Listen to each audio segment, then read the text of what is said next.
Bismillahirrahmanirrahim. Assalamualaikum warahmatullahi wabarakatuh.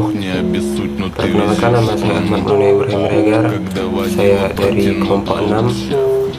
Di sini saya akan menyampaikan isi makalah saya tentang pengertian ayo menulis.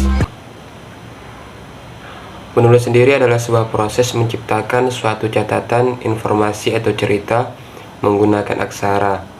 Menulis bisa dilakukan pada media kerja dengan menggunakan alat-alat seperti pena atau pensil.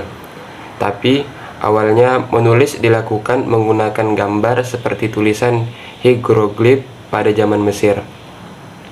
Pada akhirnya, tulisan aksara pun muncul sekitar 5.000 tahun lalu. Orang-orang dari Irak menciptakan banyak simbol-simbol pada tanah liat.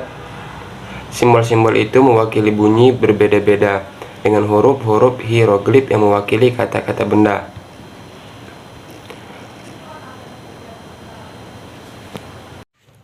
Sedangkan menurut beberapa ahli, ada beberapa pengertian tentang menulis sendiri. Yang pertama ialah menurut KBBI. Berdasarkan KBBI, menulis adalah menggunakan gagasan, opini, dan ide dalam rangkaian kalimat.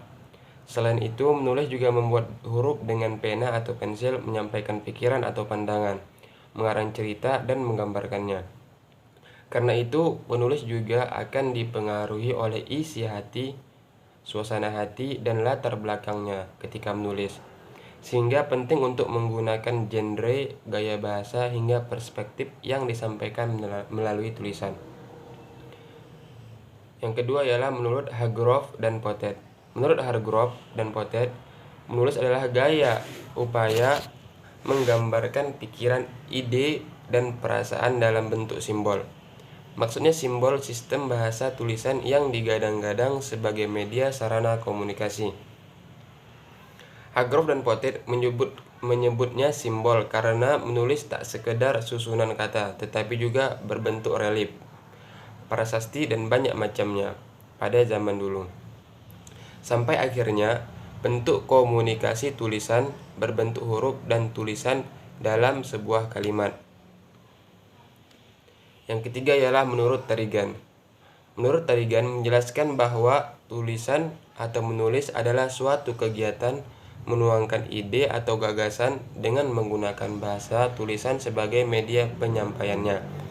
Ia juga mendefinisikan menulis sebagai upaya membuat lambang-lambang grafis yang sudah banyak diketahui masyarakat umum berbentuk tulisan. Yang keempat, menurut Lassa HS. Lassa HS dalam bukunya Menulis menjelaskan bahwa menulis itu sesederhana ketika seseorang berbicara sehari-hari tanpa harus kesulitan menuangkannya. Lassa juga memberikan tips menuangkan ide yang lancar dan mudah. Tipsnya adalah menulis harus memiliki daya analisis, kualitas dan kuantitas bacaan dan penghayatan. Adapun tujuan menulis tidak hanya sekedar merangkai kata-kata. Penulis perlu paham tentang tujuan menulis sebelum akhirnya tercipta sebuah karya sastra yang indah. Selain itu, tulisan juga merupakan media komunikasi antara penulis dan pembaca. Sehingga penulis menentukan dahulu tujuan menulisnya, untuk memberikan wawasan luas atau hanya memberikan hiburan kepada pembacanya. Berikut ini 4 tujuan utama yang perlu dipahami oleh penulis, yakni yang pertama memberikan informasi, yang kedua membujuk, yang ketiga mendidik, dan yang keempat menghibur.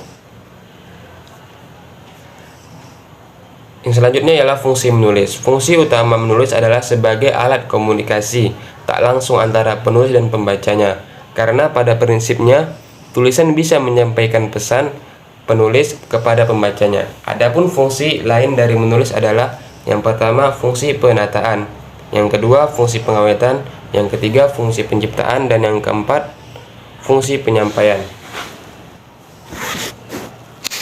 Manfaat lain dari menulis ialah kegiatan ini tidak hanya bertujuan untuk memberikan manfaat kepada pembaca tetapi juga penulisnya. Menurut Harriston dalam karya tulis Darmadi, menulis adalah sarana untuk mengangkat ide dan informasi yang ada di alam bawah sadar penulis.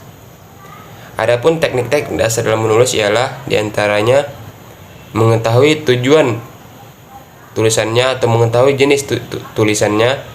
Yang kedua, mempertimbangkan pembaca. Yang ketiga, orientasi publik. Yang keempat, menentukan tema dan ide tulisan. Yang kelima, mengembangkan ide. Yang keenam, unsur tulisan. Yang ketujuh, gaya tulisan. Yang kedelapan, ejaan. Dan yang kesembilan, penyuntingan. Mungkin sekian dari saya, lebih dan kurangnya saya mohon maaf. Jika ada kesalahan saya mohon koreksinya. Akhirul kalam, wassalamualaikum warahmatullahi wabarakatuh.